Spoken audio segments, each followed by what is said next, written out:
Alright, how's it going, guys? Welcome back to the Black Metal Rebellion. I'm your host, Jesse Morgan, aka Slammerella, and today we are going to be doing that book vlog number 3, going over my thoughts on a few of these things that I've been reading over the last few weeks. And let's get these out of the way first. So, a few of the things that was going to be really easy to read and quick and out of the way were these 3 books, and I was right. This one was probably the most enjoyable because of Ted Kord, the Blue Beetle. This one was, well, it was, not as good as this, but better than this Hanna-Barbera looking fucking thing. So, needless to say, these are not meant for teen or young adult or adult readers. These are definitely meant for, like, I don't know, people grade 4 or under, perhaps, because the plots are super simple, the wording is super simple, the arcs, if any, are pretty much non-existent, and yeah, these are just very not meant for my age or anywhere close. So they weren't really that enjoyable, and the only one I think worth keeping, in my opinion, might be this, and even then it's only because it has Ted Kord, the Blue Beetle. These are just awful. Awful because of how young their target audience is, and just not for me, even with being a fan of DC Comics. So yeah, I'll probably just keep this one just because of the character, and I like the character of the Blue Beetle, but that's about it. These I am going to be giving to someone else. Alright, and the next thing I read that was fairly easy to get through and pretty quick as well was the Dark Tower miniseries from Marvel, 1 out of 6 of the Fall of Gilead. Now, the 6 issues of this was definitely enough for me. I don't feel like I ever want to read any more of this series, whether it be novel form or comic form, which this was. I just feel like the characters in this aren't that interesting. I feel like the style wasn't all that interesting to me. It was very dark, very foreboding, very just kind of depressing, to be honest. It didn't have any upbeat or exciting elements to it.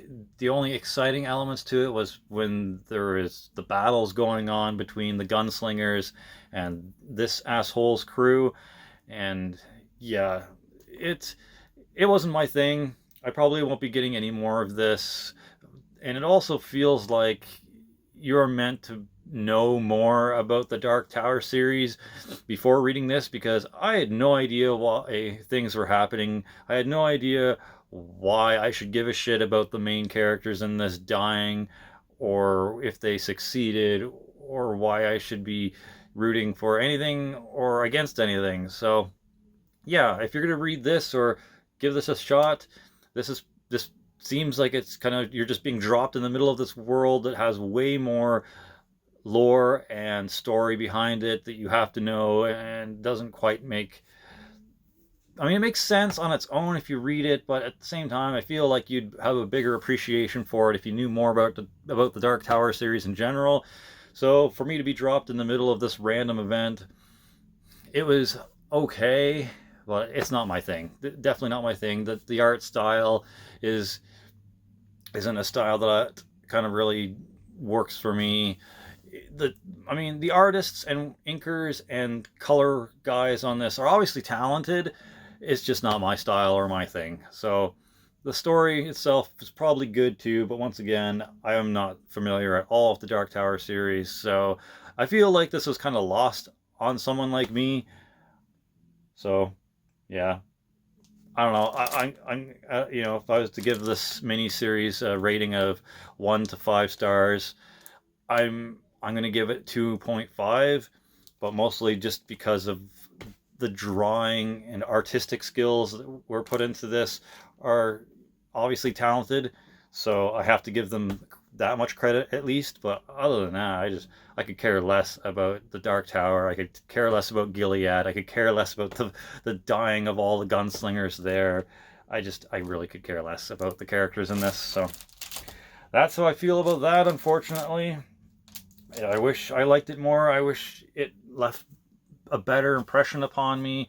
I wish I could recommend it to more people than, just avid readers of the Dark Tower series, or people that really, really know a lot about the Dark Tower series. Because if you don't, and you're just dropped into the world with the Fall of Gilead like I was, it's not going to do much for you. And being someone who likes the more shiny, more upbeat, more adventurous kind of positive comic book or graphic novel style, this is really dark. This was really depressing. This was really heavy. This was really just moody and atmospheric and kind of bleak. So was not anywhere near where I normally try to put myself when it comes to the mood or styles of comics or graphic novels. So, all right, and the next thing that I just finished tonight, and I feel like I've been reading this forever. Mind you, that's probably because I've tried to read this twice in the past, so I feel like I've been trying to read this for, I don't know, 13 to 15 years whenever I got this thing, but finally finished the first book. And that is the Pulp Fiction Spider Master of Men novel, The Spider Strikes. And this reprint has definitely seen some better days. I feel like it was stuck between two books and it just got, peeled off, and part of the ink from the cover stuck to the other book, and then eventually got put into these after the fact, these protective cases after the fact. So unfortunately it wasn't protected before this happened, and then yeah. The book itself is, even though it's a repress, I feel like it's fairly old too, because the Pulp Fiction pages is now like really yellow and not normal white paper. I mean, Pulp Fiction were printed on pulp type of paper because of the paper shortage in the war or whatever was going on. So obviously it's not going to hold up as good or as white as natural paper does.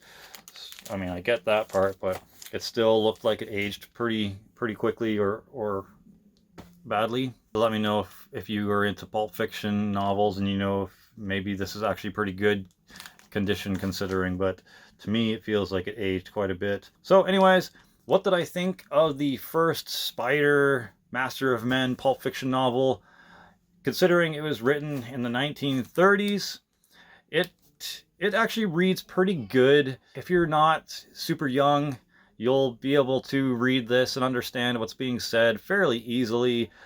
There's a couple of words in here that I was kind of like, I'm not exactly sure what that means, but reading the rest of this paragraph, I get the gist. So it wasn't too bad. I didn't have to look up too much. I think I might have had to look up maybe 3 or 4 words max the entire novel, so I'd say that's good. And the story is, once again, considering when this was written, it was good. Like, I could see why people back in the 1930s and 40s really liked these novels.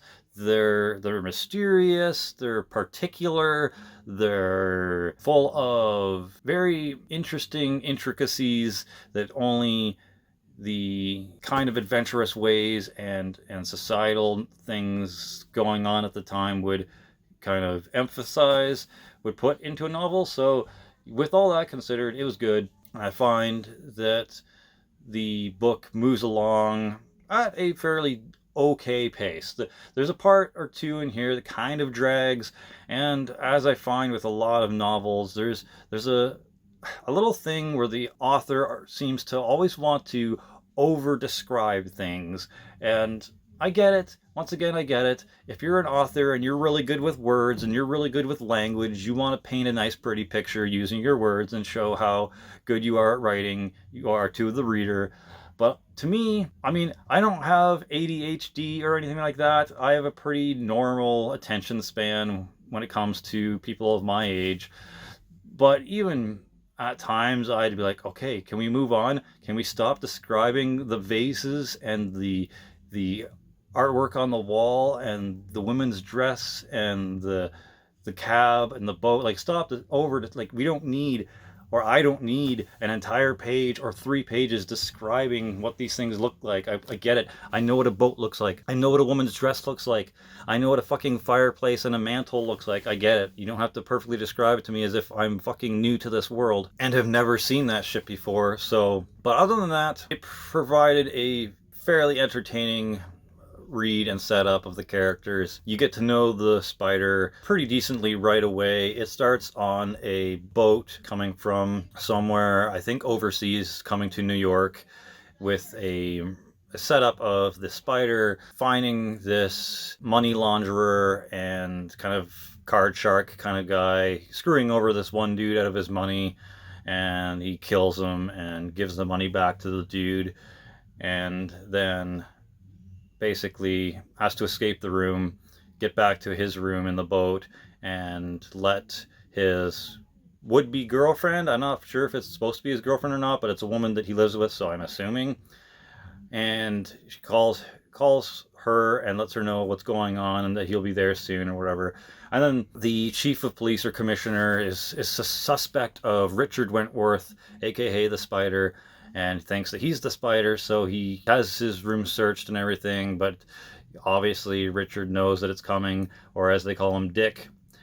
Back in the day, everyone called people named Richard Dick for some reason. I don't see the translation there from Dick to Richard, but whatever. So they had Dick searched, and they didn't find anything on him, and they reported back to the commissioner, like, okay. And for whatever reason, he's always suspected that Richard Wentworth is the Spider, but never could ever prove it. So he's constantly kind of questioning him and suspecting him of being the Spider and all of this kind of stuff. So it's kind of a recurring theme throughout the book that the commissioner is trying to inspect him and catch him in the act of being the Spider. And he's kind of like this rich, wealthy entrepreneur type with a pretty profitable business of some sort. I'm not exactly sure if they explain what his business in this is. He's a collector of rare antiquities, so maybe that's part of it, because a vase goes missing in this that has some evidence connecting to the main bad guy in here. So yeah, that's where it starts off, and you already kind of get a sense of how it's gonna go down, and it kind of tells you that there's a mastermind criminal that's almost as equally as intelligent and sneaky as Richard Wentworth is, and they're kind of going tete-a-tete, being mastermind criminal versus mastermind masked hero, and the plot moves along at a, like, once again, fairly decent pace.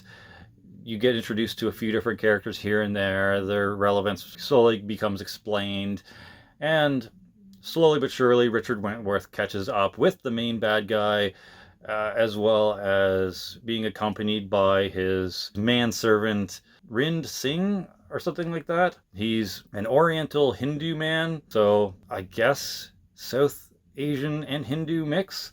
Anyways, he has a partner in superheroing or whatever, and he has some skills as well. A lot of the old Pulp Fiction heroes and comic book heroes did have partners or sidekicks that probably were Asian or other race. Like the Green Hornet had the Black Mask, the Crimson Avenger had his sidekick who wore the yellow outfit, and then there's the Spirit who had Ebony White or whatever his name was, who's like a black servant or whatever. So it all kind of follows along the same kind of trope in this. So the Spider has his own kind of servant who's also skilled at martial arts and knife throwing and shit like that. So both of those guys take on the bad guys, henchmen, and whatever throughout this, and while also kind of being a decent detective type story. So at the time there was a lot of detective stories going on, and that was kind of the big thing besides the slowly approaching superhero genre, like the dudes in tights and shit. So before that came along, the detective story thing was kind of big. So that also plays a big element of the story in the Spider. It's neat how they kind of show his detective skills and how his mind works and things that he notices that other people in the book don't notice. It's pretty cool. I guess that's probably maybe where Batman or the idea for Batman kind of takes his inspiration from characters like the Spider and the Green Hornet and stuff like that, the old mystery men. There's some detective elements for sure. There's some elements of mystery. There's some interesting moments where there's unexpected gore in here, where a homeless guy is disemboweled and you're like, oh wow, really? Okay. So there's some interesting parts in here that isn't just your normal detective story or old Pulp Fiction kind of novel. So it does have a few cool things in here that I wasn't expecting, but it is your basic bad guy who wants to destroy the world because he wants more power or more control, all the money or whatever. There wasn't too super duper complicated reasons why the bad guy is doing what he's doing. There's also a part in here, or a few parts in here, where the writer wants you to believe that Richard Wentworth is like really intelligent and really fast thinking, and that you would expect him to do certain things, but then there's parts where you're like, okay, well, if he's so smart, then why is he still standing there?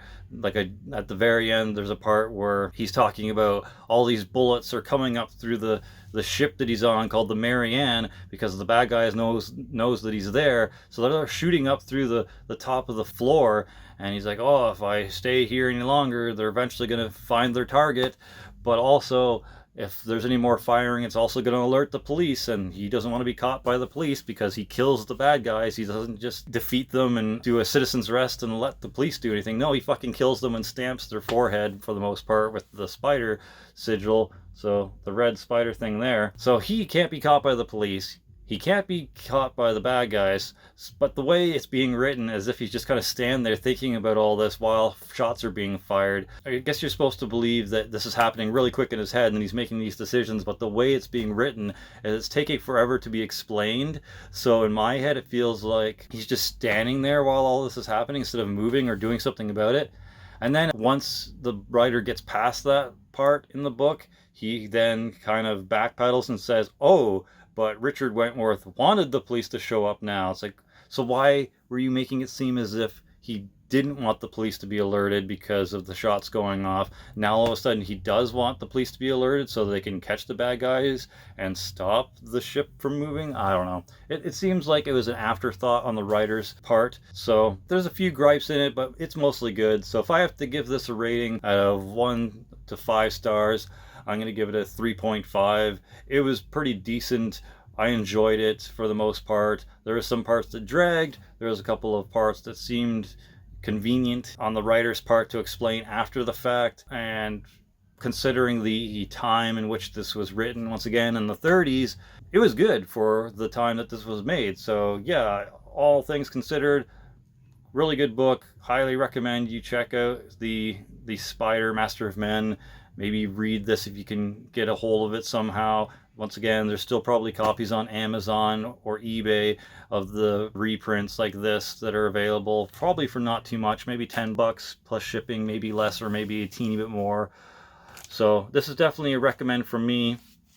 And then I'll have to go and read the second book, The Wheel of Death, which is got that image on the front, and which is the inspiration for the shirts I made on Redbubble. Definitely worth checking out. Hopefully you enjoyed this book vlog. I will probably make my review of the Spider Master of Men a separate thing on its own as well, just in case you guys didn't get this far in the video. But anyone who did stick around and watch the whole thing, thank you so much. I really appreciate you giving this new series on my channel a shot.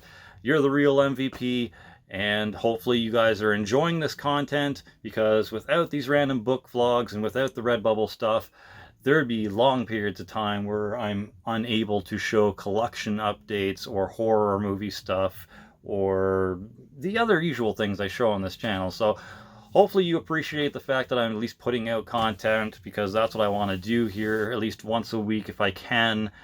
It might not be your typical Black Metal Rebellion style stuff, but hopefully at least entertains you in the meantime, in between collection updates and album reviews and horror movies to watch or avoid kind of thing. So, yep, that's it for now. Not sure what the next video will be. Hopefully will be something before I'm actually done reading The Wheel of Death and the mini-series, the Chapters of Blood, whatever, from the Dynamite comics. Hopefully I'll have something up before then. maybe a review of something. We'll see.